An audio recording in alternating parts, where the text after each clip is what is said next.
The colony of Vera was a small human settlement built on the edge of known space.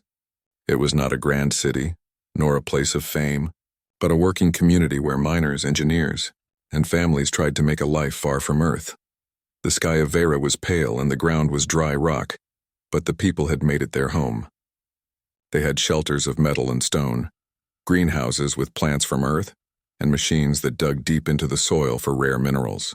Life was not easy, but it was steady, and the people were proud of their courage to live so far away. One quiet evening, as the suns of Vera set behind the rocky hills, a strange signal reached the colony. The sound was faint and broken, like a voice crying through a storm. The communication officer listened carefully and grew tense. It was not a human signal. The language was unfamiliar, but the meaning was clear. It was a distress call. Someone out there was asking for help. At once, the council of the colony gathered. They met in a round hall with a long table in the center. The leader, an older woman named Mira, looked around at the others. Her voice was calm but heavy with concern. "This is no ordinary message. The ship is not one of ours," she said. "It could be dangerous. We must decide if we will respond." Some members of the council shook their heads. A man named Rin spoke with worry. "We are not soldiers. We have families here. If this is a trap, we cannot defend ourselves. We should stay silent." Others murmured in agreement. Fear was natural. They were far from Earth with no warships to protect them. If they welcomed an unknown being, they could bring harm upon themselves. But in the back of the room, a young worker named Aaron stepped forward. He was not a council member, only a miner, but his voice carried strength. "If someone is calling for help, we cannot turn away," he said. "When we came here to this world, we hoped to build a place where life could grow. If we ignore a cry for help, what kind of people are we? We must at least see who it is." The room grew quiet. Some frowned at him for speaking without permission, but others felt the weight of his words. Humanity had always valued compassion. Even on Earth, long before space travel, people had risked much to save strangers. Could they deny that same spirit now? After long debate, Mira raised her hand. "We will send a small team. No weapons raised unless danger shows itself. We will help if we can. That is our choice." A signal was sent back to the damaged vessel and coordinates were shared. Hours later, under the dark sky, a small landing ship lifted from the colony and made its way across the barren plains. Aaron was among the crew, his heart beating with both fear and hope. When they reached the site, they saw the alien craft resting in the dust. It was a strange shape, curved and shining in ways no human design would follow. Parts of it were broken, smoke rising into the air. The team walked slowly, scanning with their devices, ready for anything. From inside the wreck, a figure stumbled out. She was tall, her skin faintly silver under the starlight, her form graceful though weak. She moved as if every step cost her strength. The humans froze, staring at her. They had heard of other species in distant reports, but never seen one face to face. The alien woman raised her hands, showing she carried no weapon. Her voice was soft, broken by pain. "Help, please." Aaron stepped forward, lowering his scanner. "We will help," he said. His tone was steady, though his hands shook. He looked into her eyes, and for a moment he saw something familiar. They were not the eyes of a stranger, but of someone afraid of being alone. The team brought her back to the colony. She was placed in the medical hall, where doctors worked to heal her wounds. Her language was difficult, but with effort she began to speak in simple human words. She told them little at first, only that her ship had been attacked and she had escaped. As the night passed, Aaron sat near her, watching as she tried to rest. At one point she opened her eyes and spoke again. "My name, hard for you to say," she whispered. She tried to form the sounds, but her throat trembled. Then she repeated it softly, like a song almost forgotten, her eyes filled with tears. "When I say this name, I remember my mother. She used to call me with love." Long ago, the room was silent. Aaron felt his heart tighten. Her words were not strange, but deeply human in feeling. To hold on to a name because it was tied to love, to family, to memory, this was something all people could understand. He leaned closer, his voice low but warm. "Your name is part of you. It matters. Even if it is hard for us, we will try to hear it." The alien woman looked at him with eyes wet from sorrow. For the first time since she arrived, she smiled faintly, as if the weight of loneliness had lifted a little. News spread quickly across the colony. Many were afraid still, but others came to see her, curious and moved. Children whispered about the silver-skinned visitor. Workers spoke in hushed voices about her tears when she spoke of her mother. Slowly, fear began to soften into respect. She was not just an alien. She was someone who carried grief and memory, just like any of them. Mira, the leader, visited her as well. She asked careful questions about her past, her people, and her journey. The alien woman answered only in fragments, but each word carried weight. She had been wandering a long time, and her family was gone. What she sought now was only survival, and maybe somewhere a place to belong. For Aaron, the moment of her words about her name stayed in his mind. He thought of his own mother back on Earth, who had called his name with pride when he left for the stars. He realized then that across the vast distances of space, across all differences of shape and voice, there was one truth that connected them all. Love given by a mother, and the memory of it was stronger than fear. That night, when the colony lights dimmed and the halls grew quiet, Aaron walked outside and looked at the stars. He knew the decision to help had changed their lives. He felt it was only the beginning of a story far greater than anyone in Vera had imagined. Humanity had reached far into space, but perhaps its greatest journey was not in distance but in learning that in every heart, human or alien, there was a longing for care, for family, and for belonging. The colony of Vera was still adjusting to the presence of the alien woman. Days had passed since her arrival, and though many still looked at her with caution, others began to see her not as a threat but as a guest. She spent most of her time in the medical hall, recovering from her wounds, yet every day she grew stronger. Her body was different from humans, but not frightening. Her skin shone faintly under light, her movements were graceful, and her voice carried a gentle rhythm. Children sometimes peered through the windows to glimpse her, whispering to one another, while adults came with questions they were too nervous to ask aloud. The one who spoke to her most often was Aaron.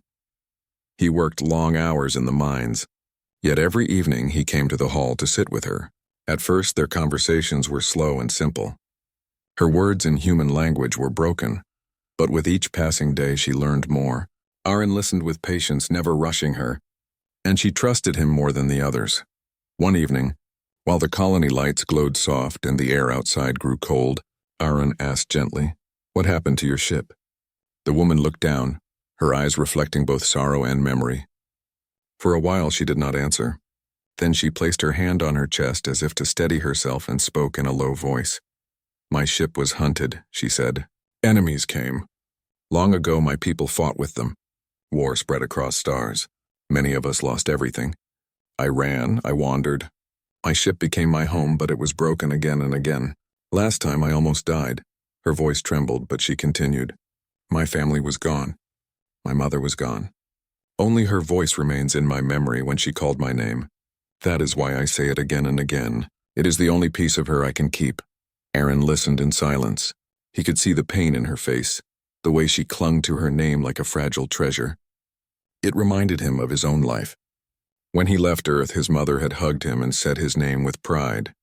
That memory had given him courage when he traveled across the stars. Now he saw that the alien woman held her own memory with the same strength. He said softly, "You are not alone anymore. Here, you are safe. We will not let harm come to you." The woman's eyes lifted to his, filled with both surprise and gratitude. She spoke his name for the first time. "Aaron." The sound was gentle, almost careful, as if she wished to honor the way he had honored her. From that moment, a bond began to grow. Each night she shared more pieces of her story. She told him of her people's worlds, which had once been bright with life and song. She described great rivers that shone under twin suns and cities that rose like crystal towers. But all of that had been lost when war came. Her people were scattered and many were destroyed. She told him of long journeys alone, hiding from enemies, trying to keep her ship alive. She had searched for any trace of her kin, but every signal she followed led only to silence. At last she had drifted into empty space, her ship failing, until she sent the call that reached Vera. Arun did not know how to comfort her, but he listened with respect. Sometimes silence was enough. He realized that what she needed most was not pity, but someone who would see her as more than a survivor of war, someone who would see her as a person who carried love, memory, and hope. Word of their talk spread among the colony. Some still worried, but others became curious. A young engineer named Lyra asked if she could speak with the alien woman about technology. To her surprise, the woman agreed. She explained how her people used energy not by burning fuel but by drawing from natural fields around planets. Though she spoke in simple words, her knowledge amazed the humans. Lyra's eyes lit with excitement, for these ideas could improve the colony's machines. Soon others came with questions. Farmers asked how her people grew food on harsh worlds. She described methods of shaping soil and guiding light to plants. Miners asked about tools, and she explained designs that made digging safer and faster. With each exchange, the humans saw her not as a burden, but as a source of wisdom. Mira, the colony leader, watched all this with careful thought. One evening, she visited the hall and spoke directly to the alien woman. "You have given us much," Mira said. "But I must ask, what do you want from us? Do you wish to stay here, or do you hope to continue your journey?" The woman was quiet for a long time. At last she said, "I do not know. I have wandered so long I have forgotten what home feels like. Maybe here I can remember." Mira nodded with respect. "Then we will treat you as one of us." Despite Mira's words, not all were at ease. Some still feared that helping the alien would bring danger. One miner whispered to his friends that the enemies who chased her might follow. Another worried that her knowledge could be a trick. But Arun stood firm, reminding them that compassion was their choice, and that turning away from someone in need would betray what it meant to be human. The days turned into weeks. The alien woman began to walk among the colony. She visited the greenhouses, touched the leaves of earth plants, and smiled at the sound of children laughing. She stood at the edge of the mines, watching sparks fly as workers dug into the stone. Everywhere she went, people stared at first, but slowly they grew used to her presence. Some even greeted her with small words of welcome. One evening, as the stars brightened in the sky, she stood beside Arun outside the hall. The air was cool, and the world around them was silent except for the hum of machines. She looked up at the stars and said, "Your people are brave. You came far from your home to live here. You build with your hands, you do not give up. My people once thought humans were weak because you had little time compared to us. But I see now you use your short life with great strength. That is your gift." Arun was moved by her words. Maybe our gift is that we keep trying. Even when we are afraid, we keep building, keep hoping. Maybe that is what makes us human. She turned to him, her eyes soft. "It is not only human. It is what all life needs. Hope. You remind me of what my people lost. You make me believe it can return." For the first time, Arun saw not only sorrow in her face but also a spark of light.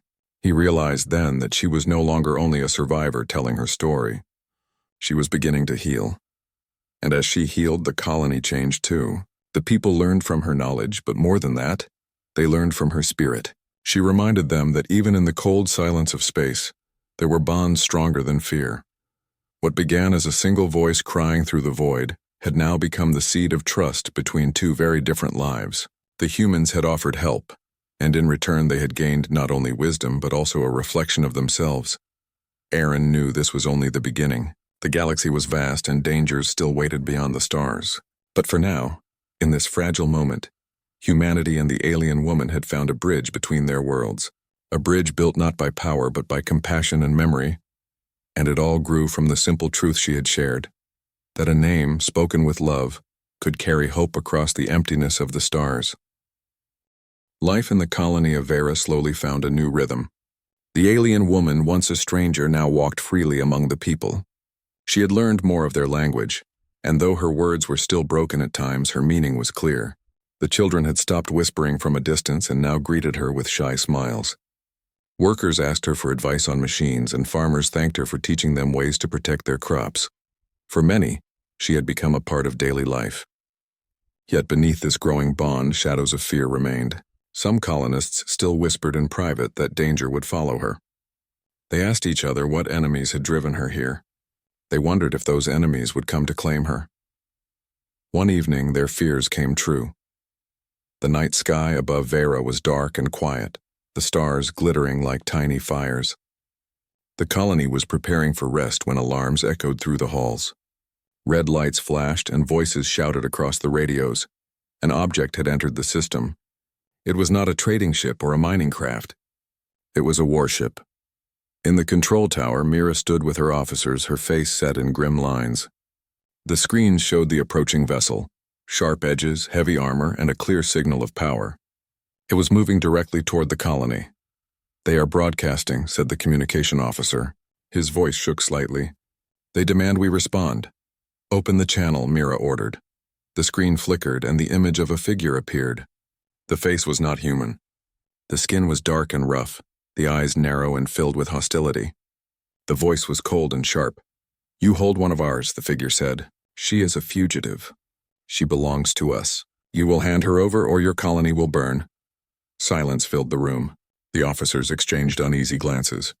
Mira did not answer at once. She turned her gaze toward the alien woman, who stood at the edge of the room. Her face was pale, her body tense. She had known this moment might come. "They have found me," she whispered. The council was gathered quickly. Fear rippled through the room as the threat was repeated. The warship was larger than anything the colony possessed. Their weapons were few, their defenses weak.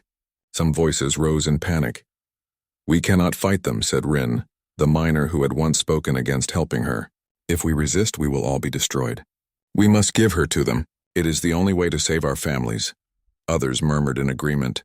The weight of fear pressed down on everyone. To face such power seemed impossible. Aaron stood up, his voice strong. "If we give her away, we are no better than those who hunt her. She came to us for help. She trusted us. If we betray that trust, what does it say about us as humans? We would save our lives but lose our spirit." His words struck the room like a spark. Some nodded, others shook their heads. The debate grew louder. The alien woman lifted her hand, asking for silence. Her voice, though soft, carried through the hall. "I will not be the reason you suffer.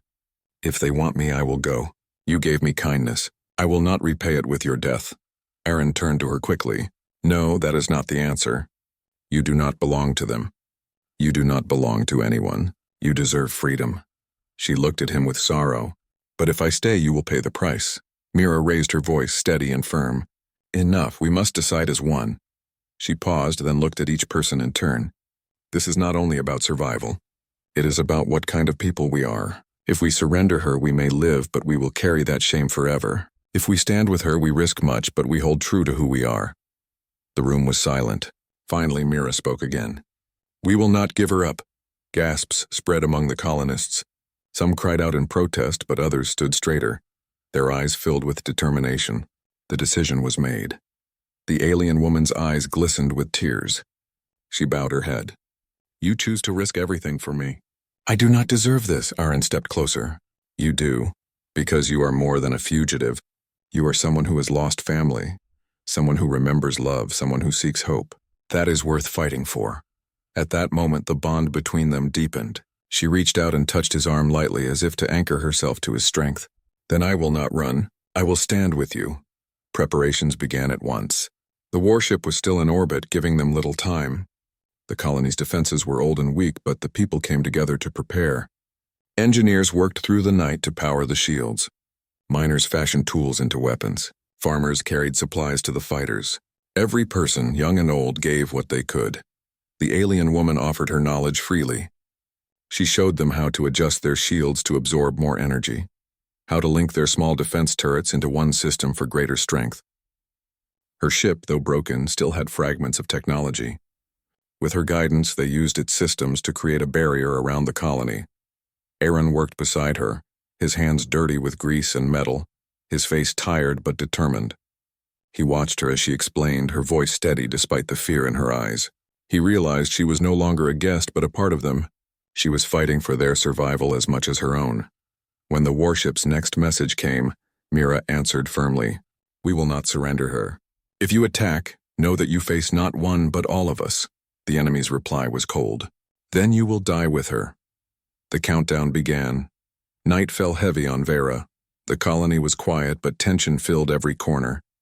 Families gathered close. Fighters stood at their posts.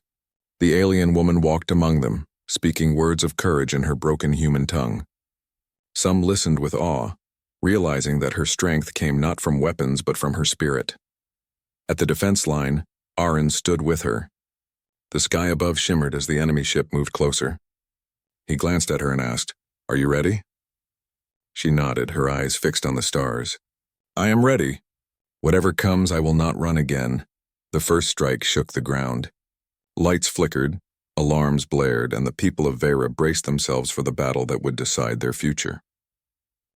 The first strike from the enemy warship shook the colony to its core. Dust fell from the ceilings of the halls, and the ground trembled under the force of the impact. Families clutched one another, eyes wide with fear, while the defenders rushed to their posts. In the control tower, Mira stood tall, her hands gripping the console. "Shields are holding," the officer reported, his voice tight with tension. "But they will not last if the attacks continue." "Then we make every second count," Mira said. Her tone was steady, and though her heart pounded, she showed no sign of fear. The alien woman stood beside Aaron near the defense line. She looked to the skies where streaks of light cut across the darkness. Each shot from the warship burned against the colony's shield, sending ripples of energy through the air. She raised her hand, pointing toward the shield generators. "Focus power here," she instructed. Her words were broken but urgent. "If you balance energy across the field, it will hold longer." Aaron relayed her guidance to the engineers, who worked quickly, adjusting the controls. The shield brightened, glowing stronger against the assault.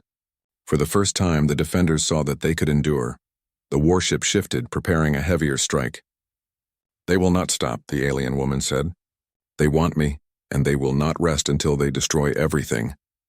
Aaron turned to her, his face set with determination. "Then we fight with everything we have.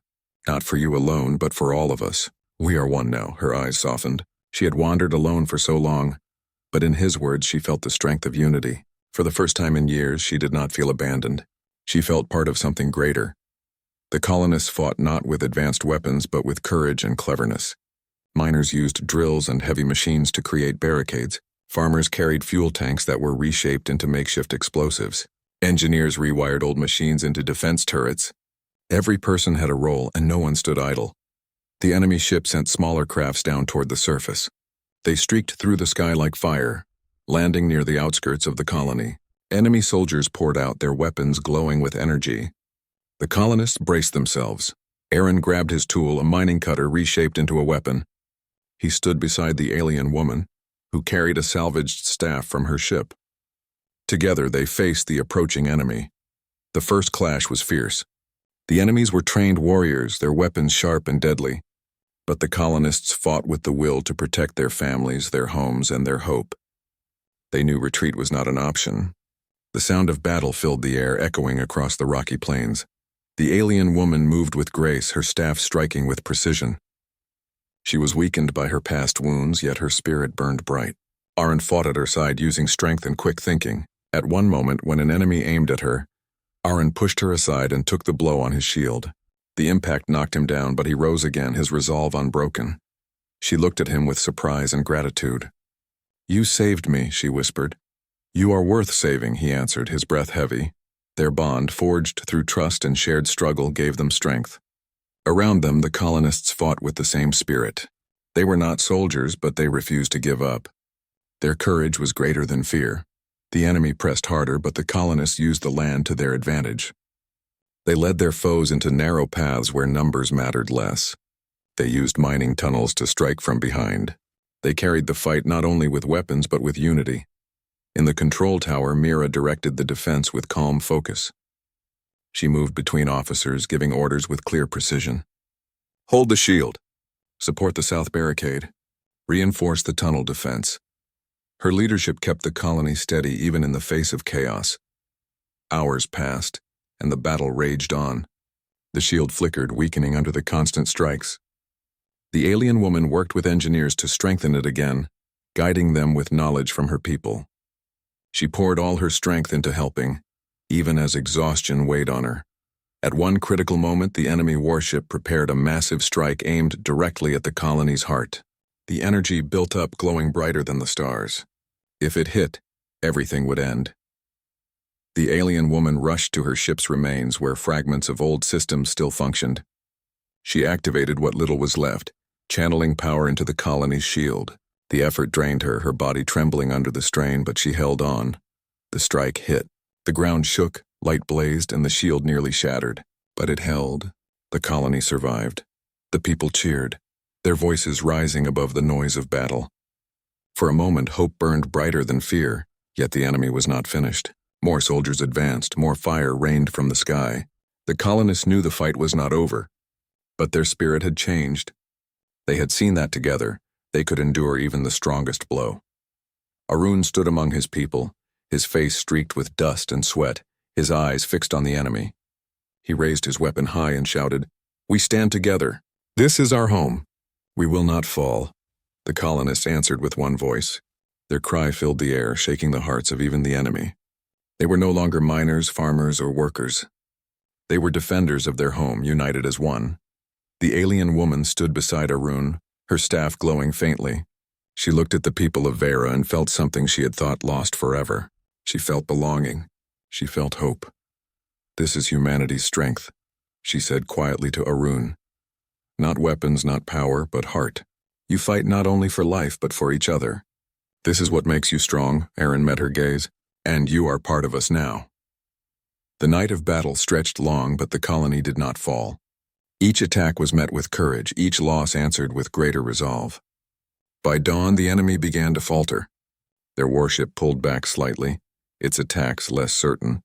The colonists had not only survived the night, but had shown their enemies that they would not surrender. The fight was not finished, but the people of Vera knew one truth. They were stronger together than apart. They had faced the darkness and stood as one. And at the center of it all was the bond between a human and an alien woman, bound not by blood, but by trust and shared hope.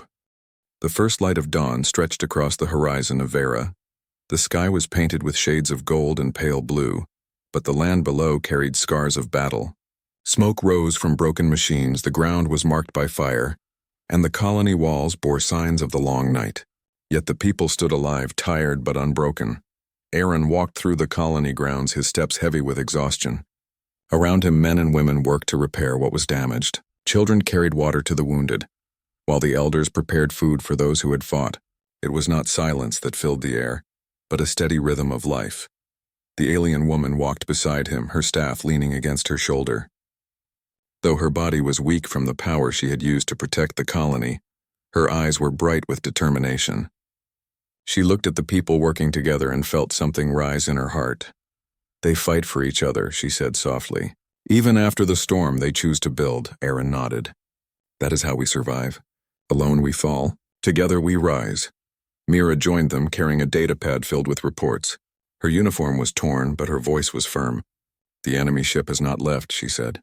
"It waits above, silent, watching. I believe they prepare for another attack." The alien woman frowned. "They came for me. They will not leave until they have me, or until they are destroyed." Aaron looked up at the sky where the shadow of the warship loomed. His jaw tightened. "Then we must give them a reason to fear us." The colonists gathered in the great hall. The air was heavy with tension, but also with courage. Mira stood at the front, her voice carrying through the crowd. "We are not soldiers. But last night we fought like one people. The enemy thought we would break. Instead, we proved we are stronger than they imagined. Now we face the final choice. Do we stand again or do we surrender?" The answer rose from the people in one voice. "We stand." Aaron stepped forward. His face was worn, but his spirit burned. "We cannot wait for them to strike again. We must fight back, not just to save this colony, but to show them that humanity will not be broken. We will take the battle to them." Whispers spread through the hall. The idea was bold, almost unthinkable. To face a warship with mining tools and salvaged weapons seemed like madness, yet no one could deny the truth in his words. If they did nothing, the enemy would return again and again. The alien woman lifted her staff. "There is a way," she said. "My ship may be broken, but its heart still beats. The core holds power. If we link it to your machines, we can strike at their vessel. We cannot match their strength, but we can wound them enough to drive them away." The engineers leaned forward, their eyes wide. "It is dangerous," one of them said. "The core could burn out, and with it half the colony." The alien woman met their gaze without fear. "Yes, but if we do nothing, the colony will not survive either way." The room fell silent. Then Arun spoke. "We risk everything, but we do it together. This is our home. This is our stand." Preparation began at once. The miners brought heavy drills and machines to carry the alien core. Engineers rewired circuits, sparks flying as they worked through the night. Farmers gave fuel, children carried parts, and every hand helped in some way. The colony became one great machine of determination. The alien woman guided the process, her knowledge blending with the skills of the humans. She taught them how to channel the power safely, and they taught her how to turn simple tools into weapons of creativity. In those moments, differences between them vanished. They were no longer alien and human. They were family. As night fell, the weapon was ready. It stood on the ridge above the colony, a massive cannon built from broken machines, mining beams, and the glowing core of her ship. It pulsed with light, waiting to be unleashed. The warship above stirred. Its engines burned, and its weapons charged once more. The final battle was coming. Arun, Mira, and the alien woman stood at the front of the defense line. The colonists gathered behind them, ready for what lay ahead. Arun's voice rang out over the crowd. "Tonight we do not wait. Tonight we strike back, for our families, for our children, for the hope of tomorrow. Stand with me." The people lifted their weapons and shouted as one. Their voices echoed across the plains like thunder. The enemy ship opened fire, beams of light crashing against the shield. The ground shook, dust rising into the air. But this time the colony did not retreat.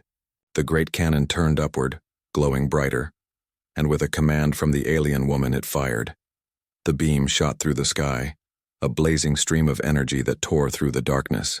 It struck the warship with force so great that the vessel trembled. Fire and sparks erupted across its hull. For the first time, the enemy faltered. Cheers erupted from the colony. But the fight was not over. The warship retaliated, sending waves of smaller crafts down once again. They landed near the ridge, pouring soldiers into the battlefield. The colonists met them head-on. Arun charged forward, his cutter raised high. Mira commanded from the rear, directing fire and reinforcements. The alien woman fought beside Arun, her staff blazing with energy.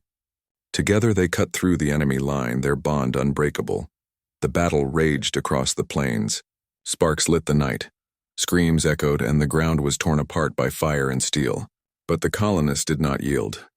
Every step the enemy took was met with resistance. The cannon fired again, its beam tearing another wound into the warship. The massive vessel tilted, its engines flickering. Panic spread among the enemy ranks. Arun saw the moment. He turned to the colonists, his voice loud above the chaos. "One more strike. Hold them back for one more strike." The alien woman placed her hands on the cannon, pouring the last of her strength into the core. Light surrounded her, burning bright. She closed her eyes, hearing the memory of her mother's voice speaking her name with love. Tears touched her face, but her heart was strong. The cannon fired a final time.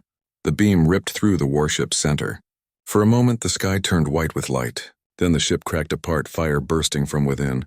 Pieces fell like burning stars, scattering across the horizon. Silence followed. The enemy soldiers froze, their eyes on the falling ship. Without command, they fled, running back to their crafts. Within moments, the sky cleared. The warship was gone, the colony had won. The people cried out in victory, their voices shaking the ground. Families embraced. Children laughed through their tears, and the air filled with joy. For the first time since the battle began, they felt safe. Arun stood with the alien woman on the ridge. His hands were bruised, his clothes torn, but his spirit burned with pride. He looked at her with gratitude.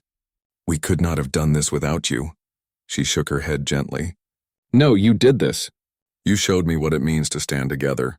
I only helped guide the flame, but the fire was always yours." Mira approached, her face soft for the first time in days. "The enemy will think twice before coming again. They saw what humans can do when united. They will not forget." The alien woman looked out across the colony. In her heart, she knew a choice lay before her. She could leave, drifting into the stars once more, or she could remain, finding a home among these people who had shown her kindness. Arun seemed to read her thoughts. "Stay," he said simply. "Not as a guest. As one of us." Her eyes filled with quiet emotion. She had been lost for so long, a wanderer without roots.